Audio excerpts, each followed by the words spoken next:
lived his life here in this lovely village of Fochabers on the banks of the River Spey.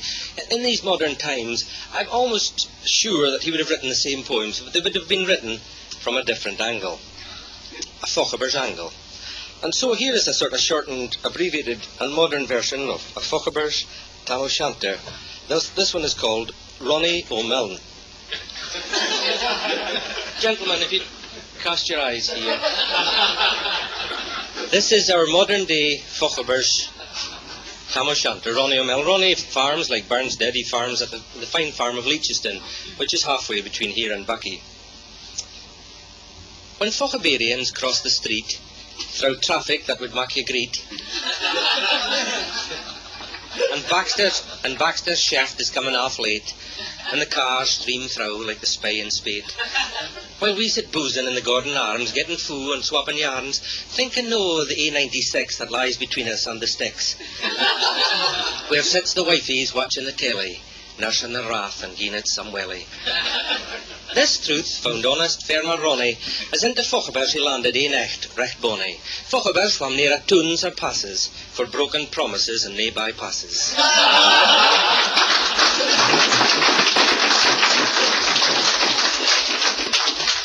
But to our tale, a market necht, Ronnie had got planted anchor recht, hard by a gas fire that wheezed on finely,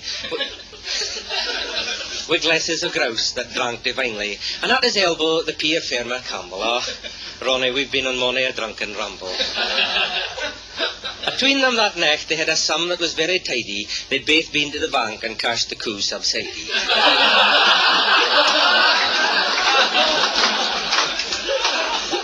Well, the necht flew on with fearsome speed. Ronnie's face got off a reed. Campbell's wife come on the blower, and aye the grouse was fleeing lower.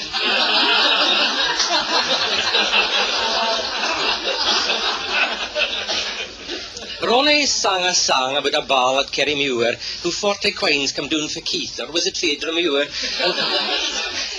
Campbell sang a verse which said they were all real goers, and all the time the grouse was fleeing, ever lower. The storm without mecht rear and rustle, Ronnie didna mind the storm a whistle, care mad to see a man so happy. He'd drown himself among the nappy. As the Christies flee hame with lades of treasure, the minutes winged awa with pleasure. The Duncans may be blessed, but Ronnie was glorious, o'er all the ells of Fairman victorious. But nae man can tether time nor tide. The hour approaches when Ronnie man ride. Now, steady. That dreary hour he mounts his bike in, and sick a necht to tak the road in. The wind blew as 'twould have blawn its last, the rattling of his teeth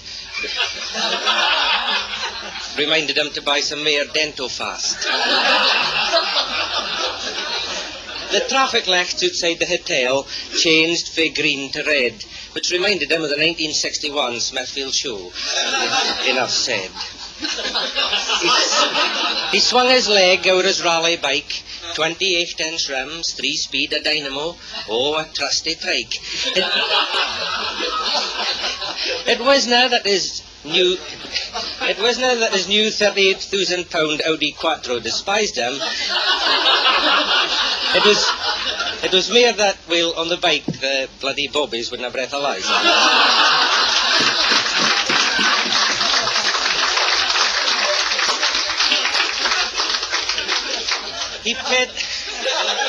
He pedalled on up through the deserted square, past the bus stop and toilets with rude poems and murals of ladies bare. Then up past the all-night shop at Lips, for as a laddie he'd first learned how to handle the nips. Then past the institute, for he'd been to mony a thrash, and past the school, for he'd come out in that very unusual rash.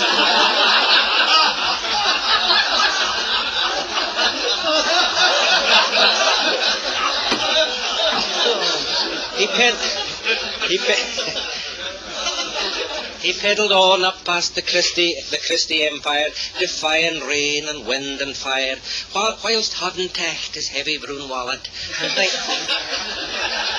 and thinking, Machty, this thing should be on a pallet.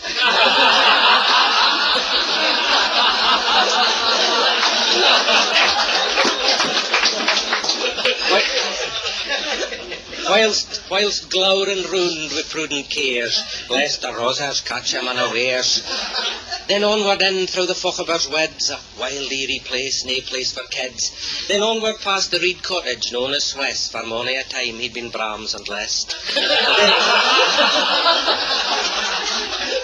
Then onward he pedalled down past the mill, for only last week he'd made himself ill. A car flew past and sprayed him with muck, and someone bawled out, "That'll maybe bring you some luck." Ronnie thought, "This is dangerous. I'll take a shortcut up through Broadlea, and I'll soon be safely home with my darling fee." Well, as he pedalled on up through the groaning trees, when suddenly Ingy Kirk was all ablaze.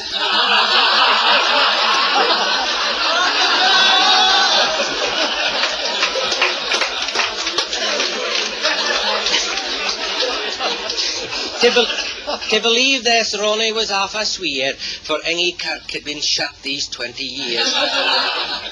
But inspired by bold John Barleycorn, what dangers thou canst mock a scorn, Ronnie edged the bike up through the car park where a large sign read, "Christie Cremations."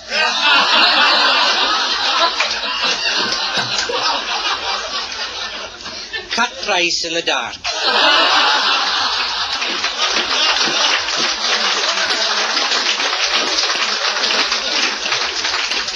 A bitty bolder now, Ronnie edged for it, towards a window's licht. And no, what he saw was a horrible sight. Some men he knew, all dressed in black. Black veils, black coats, and black top hats.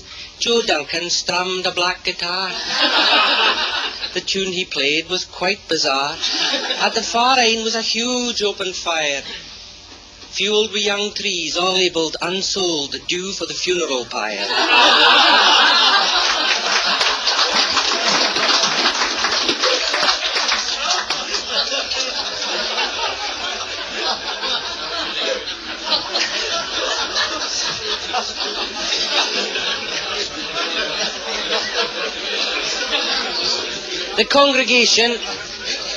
The congregation of maybe 80 sad-looking souls were led in the singing by someone awful like Raoul.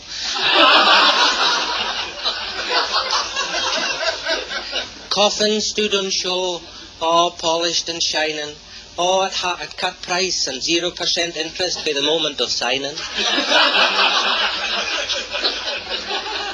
Ronnie thought whoever buys the inn nearest to me would need a refund, I reckon. For the writing on the bottom said, "Dinna leave out in the rain, chipboard seconds."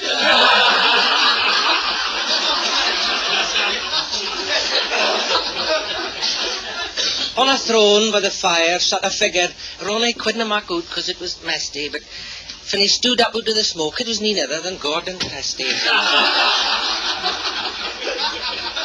Dressed all in black, he looked like Old Nick. Then Ronnie realised to his horror he was going to speck. He looked awful gloomy and really quite miffed. He wailed, "Have all this here no, but a henna staff."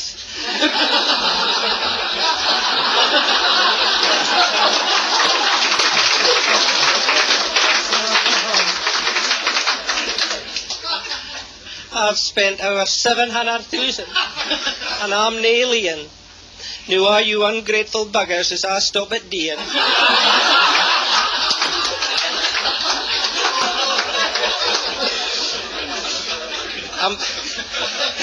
I'm finding this a very difficult profession. I wish I'd stayed in the hotel. At least you got the odd session.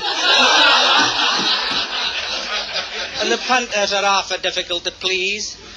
Missing your tacht, missing a feel at ease. Only last week, Eddie Curry came in to try and for size. He said, we just couldn't please him, and he gave us all a big surprise. He said, "I'm awful sorry, Mr. Christie, I'm on Viagra, a very big dose, and try as we might, the bloody lid wouldn't close."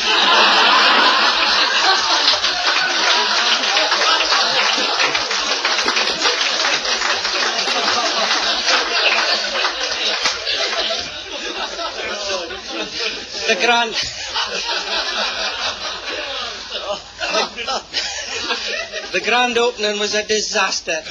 and really quite embarrassing. I've made a huge pile of trees and soaked them with paraffin. Councillor Howe gave a speech. Dressed in a suit that's specially made from Udo asbestos.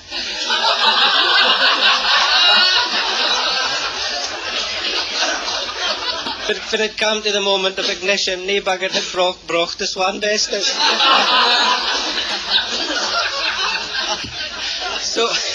So unless you all get AIDS, I'm going to hate a rough it. So come on, boys, don't be selfish, get on and snap it. Rachnu will record the new ad for Moray Farth.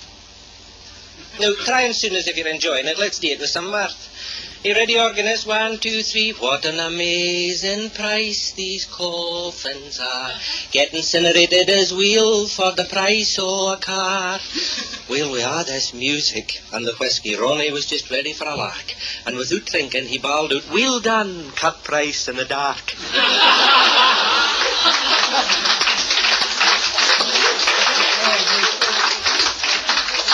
And in an instant, all was dark. Well, scarcely had Ronnie mounted the rally when out the hellish legion sallied. Ronnie engaged first gear to make himself scarce. Alvneck and his mates gave chase in the hearse. Come back, we're desperate for trade. We burn them here alive or dead.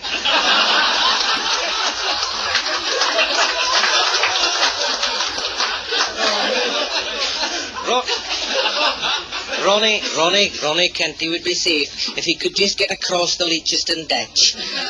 Because after that, it was the Bucky Undertaker's patch. Well, scarcely had Ronnie's wheel struck the brig when Alvneck leaned out and grabbed him by the wig. He pulled and pulled at Ronnie's hair. Then with an almighty yak, he left poor Ronnie almost bare. Now all you Fochaberians who hear this sorry tale and spend your nights with whiskey and ale and cut-price cremations run in your mind, you'll be a hell of a lot safer with Willie Watson, you'll find.